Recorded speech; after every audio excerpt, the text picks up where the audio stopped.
Hello friend, welcome back to medico knowledge. आज का जो हमारा टॉपिक होने वाला है वो है कार्डियक साइकिल के बारे में। इसके पहले लेक्चर हम लोगों ने कंडक्टिंग सिस्टम ऑफ हार्ट देखा था। उसके बाद हम कार्डियक साइकिल के बारे में जानेंगे, क्योंकि जो कंडक्टिंग सिस्टम होता है और जो कार्डियक साइकिल होता है दोनों साथ साथ चलते हैं, साइमल्टेनियसली ये प्रोसेस चलता है जब हमारा कंडक्टिव सिस्टम एक्टिव होता है, यानी कि जो इलेक्ट्रिकल इम्पल्स जनरेट होता है उसी के द्वारा हमारा क्या होता है, हार्ट जो होता है यानी पंप करता है। ठीक है, तो उसी के बारे में आज हम डिटेल के बारे में देखेंगे, कार्डियक साइकिल उसके फेजेस के बारे में भी जानेंगे। तो चलिए वीडियो को स्टार्ट करते हैं। तो सबसे पहले जानते हैं कार्डियक साइकिल क्या होता है। The cardiac cycle is a sequence of event that take place during the one heart beat involving the alternating contraction and relaxation of the heart chamber. ये क्या होता है, एक सिक्वेंशियल प्रोसेस होता है या इवेंट होता है जिसके द्वारा जो हमारा हार्ट क्या करता है, कॉन्ट्रैक्ट और रिलैक्स होता है, जिसके कारण से जो उसमें ब्लड फील रहता है वो क्या होता है, हमारे पूरे बॉडी में सर्कुलेट होता है।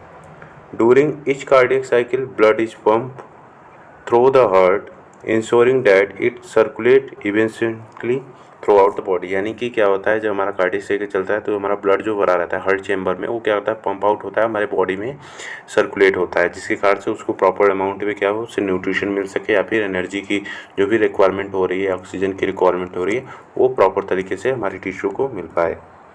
उसके बाद हम बात करते हैं इवेंट ऑफ कार्डियक साइकिल की। तो जो जनरली इवेंट होती है वो दो क्लासिफिकेशन में डिवाइड किया जाता है। एक हमारा होता है एट्रियल इवेंट और दूसरा होता है हमारा वेंट्रिकुलर इवेंट। एट्रियल इवेंट में constitute the atrial are systoles and atrial diastole आते हैं, और वहीं पे वेंट्रिकुलर इवेंट में वेंट्रिकुलर सिस्टोल और वेंट्रिकुलर डायस्टोल आते हैं। इन्हीं को हम लोग कंट्रैक्शन या रिलैक्सेशन बोलते हैं। आगे हम बात करेंगे इसकी। Duration of one cardiac cycle is 0.8 second. याद रखिएगा, कई बार एमसीक्यू वगैरह में पूछा गया है कि जो कार्डियक साइकिल होती है कितने मिनट में कंप्लीट होती है, कितने सेकेंड में होती है। तो 0.8 सेकेंड में कंप्लीट होती है, याद रखिएगा। 0.1 सेकेंड फॉर एट्रियल सिस्टोल होता है, ठीक है, जिसे हम लोग एट्रियल कंट्रक्शन बोलते हैं। 0.7 सेकेंड जो होता है एट्रियल डायस्टोल के लिए होता है, जो कि एट्रियल रिलैक्सेशन फेज होता है। 0.3 सेकेंड जो होता है फॉर वेंट्रिकुलर सिस्टोल होता है, जिसे हम लोग वेंट्रिकुलर कॉन्ट्रैक्शन बोलते हैं। और 0.5 सेकेंड जो होता है हमारा वेंट्रिकुलर डायस्टोल या फिर वेंट्रिकुलर रिलैक्सेशन होगा। आपके दिमाग में क्वेश्चन आ रहा है कि यहाँ पे तो 0.8 सेकेंड है, लेकिन जब हम इसको ऐड करेंगे तो ये हमारा आ रहा है 1.6 सेकेंड। तो इतना वेरिएशन हमें कैसे देखने को मिल रहा है उसके बारे में भी अभी हम बाद में बात करेंगे। तो आप वीडियो को अंत तक ज़रूर देखिएगा, जिससे कि आपसे जो ये आपका जो कॉन्सेप्ट है उस क्लियर हो जाए कि 0.8 सेकेंड कैसे आ रहा है। ठीक है, तो एक हम ओवरव्यू देख ले रहे हैं कि कैसे कार्डियक साइकिल चलती है। जो स्टार्टिंग स्टेज होता है उसमें जो हमारा हार्ट होता है, जो चैम्बर होते हैं वो क्या होते हैं, रिलैक्स स्टेज में होते हैं, जिसे हम लोग बोलते हैं जॉइंट डायस्टोल। ठीक है, तो हमारा उसके बाद स्टार्ट होता है फेजेस। तो जिसमें जो हमारा स्टार्ट होता है वो हमारा होता है पहला एट्रियल सिस्टोल, यानी कि जो हमारा एट्रियल का क्या होगा, कॉन्ट्रैक्शन होगा, जिसके कारण से जो सेमिनुलर वॉल्व रहेंगे वो हमारे क्लोज रहेंगे और जो हमारे एट्रियोवेंट्रिकुलर वॉल्व रहेंगे ओपन होंगे, जिसके कारण से जो हमारा एट्रियल में ब्लड भरा रहेगा वो हमारे किस में आएगा, वेंट्रिकुलर में आएगा। ठीक है, ये आसपास तो ये स्टार्टिंग फेज है, इसलिए इसे बिगिनिंग फेज बोलते हैं एट्रियल की।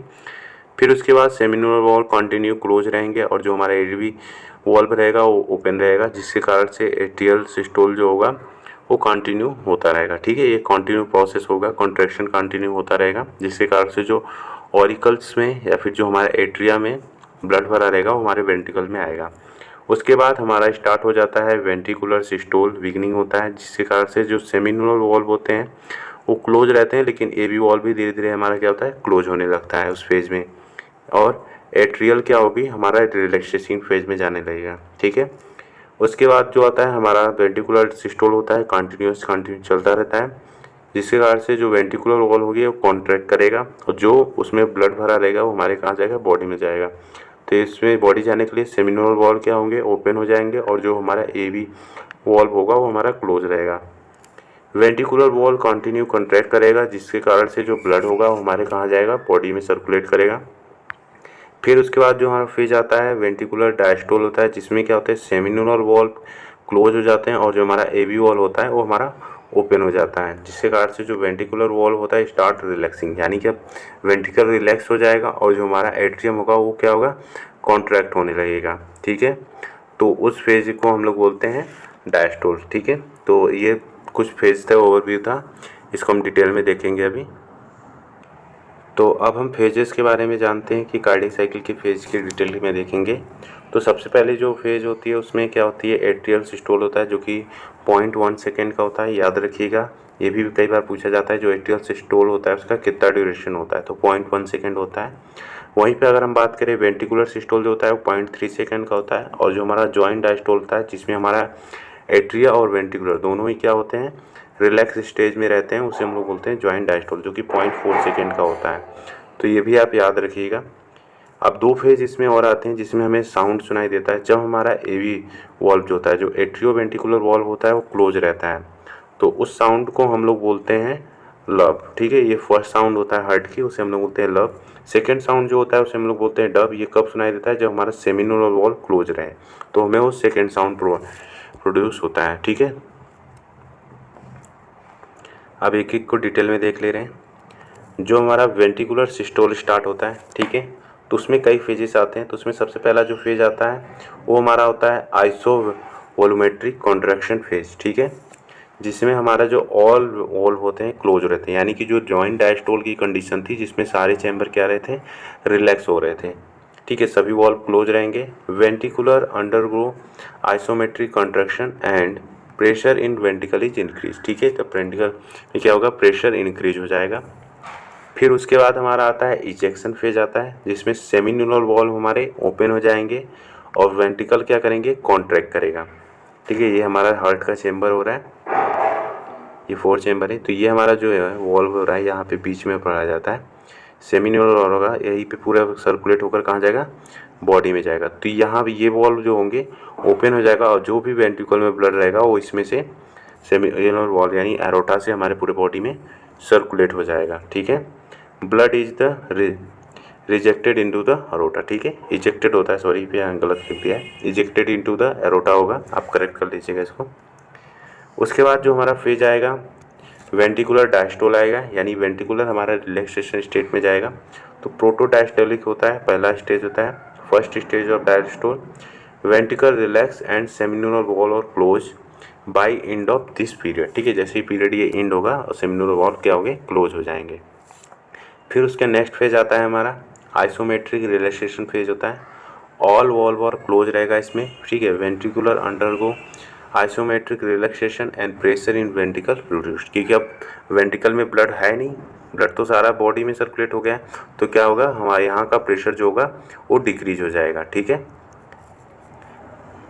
उसके बाद हमारा नेक्स्ट फेज आता है इसमें रैपिड एंड स्लो फिलिंग। ठीक है, ये भी हमारा डायस्टोल का ही फेज है। इसमें एट्रियो वेंटिकुलर वॉल्व क्या होंगे, ओपन होंगे। ठीक है, क्योंकि अब ब्लड तो चाहिए इसमें हमें, अब वेंटिकल में क्या हो रहा है, ब्लड हमारा ख़त्म हो गया है, तो कहाँ से आएगा, एट्रिया से आएगा। तो एट्रिया में जो एट्रियो वेंटिकुलर वॉल्व होंगे ये ओपन होंगे और यहाँ से ब्लड हमारे वेंट्रिकल में आएगा। ठीक है, तो वेंट्रिकुलर रिलैक्स एंड फीलिंग अगर वेंट्रिकल में क्या होगा, फीलिंग स्टार्ट हो जाएगा। उसके बाद आता है हमारा एट्रियल सिस्टोल फेज आता है, जो कि हमारा लास्ट फेज होता है, जिसमें एट्रिया कॉन्ट्रैक्ट होता है और small amount of blood enter the ventricle. ठीक है, तो वेंट्रिकल में हमारे जो ब्लड होगा वो इंटर कर जाएगा और फिर धीरे धीरे क्या होगा, स्लो एंड रैपिड फीलिंग होगी हमारी वेंट्रिकल की। ठीक है, तो ये कार्डियक साइकिल होता है, जिससे फिर यही प्रोसेस स्टार्ट हो जाता है हमारा, जो वेंट्रिकुलर हमारा कॉन्ट्रैक्शन होता है, ठीक है, स्टार्ट हो जाता है, यानी सिस्टोल वाला फिर से प्रोसेस ये कंटिन्यू चलता रहता है लाइफ टाइम। ठीक है, अब वो आपका कॉन्सेप्ट जो था, ठीक है, कि ये जो 0.1 सेकेंड था फॉर एट्रियल सिस्टोल के लिए, 0.7 सेकेंड जो एट्रियल डायस्टोल या रिलैक्सेशन के लिए, 0.3 सेकेंड फॉर वेंटिकुलर सिस्टोल या वेंटिकुलर कॉन्ट्रैक्शन और 0.5 सेकेंड वेंटिकुलर डायस्टोल या फिर वेंटिकुलर रिलैक्सेशन फेज के लिए था।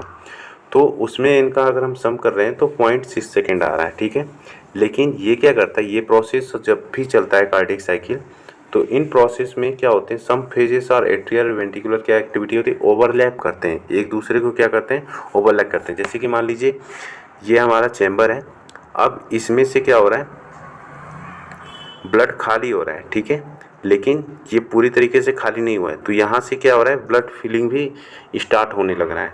तो यानी कि एक प्रोसेस दूसरे प्रोसेस को ओवरलैप कर रहा है। ठीक है, उसी कारण से जो हमारा ड्यूरेशन में चेंजेस देखने को मिल रहे हैं उसी वजह से। अब देखिए, जो 0 to 0.1 सेकेंड का होता है, जिसमें हमारा एट्रियल सिस्टोल होता है अगर वाइल वेंट्रिकुलर, ठीक है, जो वेंट्रिकल होगा are in the final phase of diastole, यानी कि फाइनल फेज होगा, कंप्लीट नहीं हुआ रहेगा डायस्टोल का।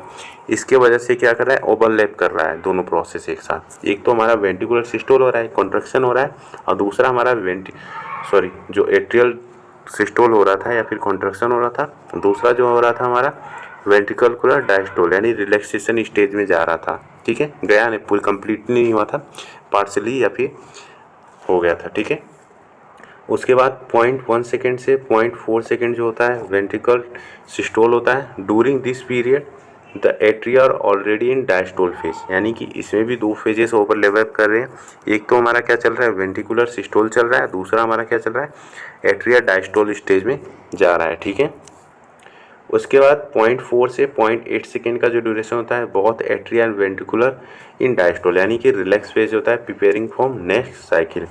तो ये कॉन्सेप्ट थे, यानी कि जो पॉइंट, ठीक है, 0 से 0.1 सेकेंड का जो होता था एट्रियल सिस्टोल होता था, फिर वहीं पे 0.1 से यानी 0.4 वेंट्रिकुलर सिस्टोल हो रहा था। तो इसमें जो क्या आ रहा था, यानी 0.3 सेकेंड का ये आ रहा था। ठीक है, तो इसीलिए जो वेंट्रिकुलर सिस्टोल होता है हमारा कितना होता है, 0.3 सेकेंड का होता है, ये याद रखिएगा। और जो हमारा ज्वाइंट डायस्टोल था जिसमें दोनों एट्रिया और वेंट्रिकुलर क्या रहे थे, रिलैक्स हो रहे थे, वो 0.4 सेकेंड का होता है। और इसी को मिलाकर हमारा टोटल बनता है 0.8 सेकेंड। तो ये क्या हो रहा था, पूरा 1 कार्डियक साइकिल और कंप्लीट हो रहा था। ठीक है, तो यानी क्या कर रहे हैं, overlapping allow the entire cardiac cycle to be complete in 0.8 second. ठीक है, तो ये आपका कॉन्सेप्ट अब तक क्लियर हो गया होगा कि ये 0.8 सेकेंड कैसे आ रहा था। तो इस वीडियो में हम लोगों ने कार्डियक साइकिल के बारे में लिखा, उसके फेजेस के बारे में स्टडी किया। जैसे ही ये वीडियो आपका जो कार्डियक साइकिल का एनाटॉमी फिजियोलॉजी है कंप्लीट हो जाएगा, इसकी PDF आपको डिस्क्रिप्शन बॉक्स में मिल जाएगी, वहाँ से आप इसको डाउनलोड कर सकते हैं। अगर आपको वीडियो पसंद आया हो तो प्लीज़ वीडियो को लाइक करें, शेयर करें और चैनल को सब्सक्राइब करना ना भूलें। मिलते हैं नेक्स्ट वीडियो में।